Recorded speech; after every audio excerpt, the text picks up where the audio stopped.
didn't want to run because they said, but we're wearing saris. We're not comfortable to wear tights or shorts. So how could we do it in a sari? And then we had women who came and said, we will run in a sari, and we started a big group, communities of women running in saris. We started to what existed earlier, 3 kilometers, 5 kilometers and 10 kilometers, and now we have 50, 75 and 100 kilometers.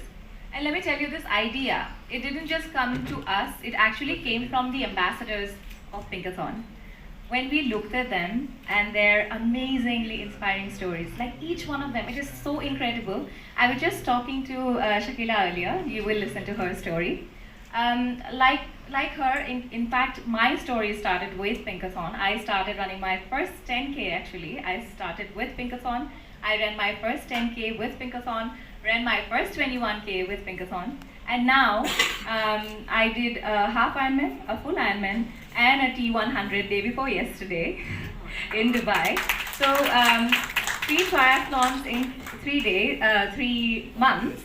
I think that's a fantastic way to end the year, but also talking about the ambassadors, since I also consider as a challenge, where I started it as running as a small fitness journey has become part of my life today.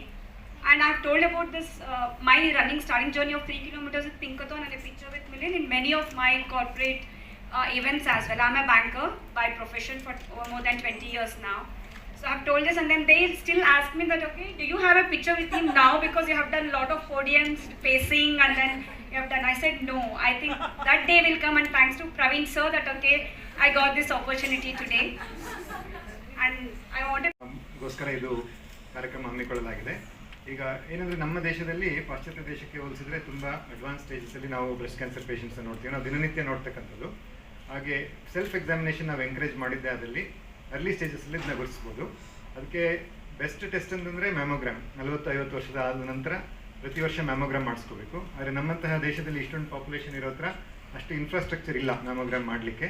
ಹಾಗಾಗಿ at least ನಾವು self examination ಮಾಡಿದ್ದೆ ಅದರಲ್ಲಿ ತಿಂಗಳಿಗೆ ಒಂದು ದಿನ ಮಾಡಿಕೊಂಡ್ರೆ ಸಾಕು. ಅದು ಕೇವಲ 3 ನಿಮಿಷ ಹಿಡಿಯುತ್ತೆ. ಅದು ಹೇಗೆ ಮಾಡ್ಕೋಬೇಕಂತ ಸಾಕಷ್ಟು ಗೂಗಲಲ್ಲಿ ನೀವು ನೋಡಿದ್ರೆ ಸಿಗುತ್ತೆ.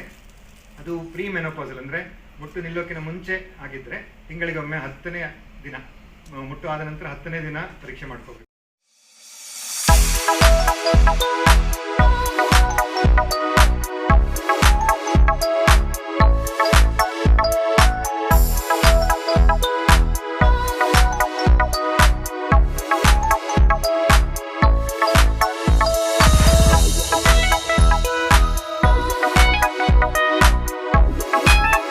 ಪಿಂಕಥಾನ್ ಕೈಗೂಡಿಸಿ ಈ ಅವೇರ್ನೆಸ್ ಕ್ಯಾಂಪೇನ್ ಮಾಡ್ತಾ ಇದ್ದಾರೆ.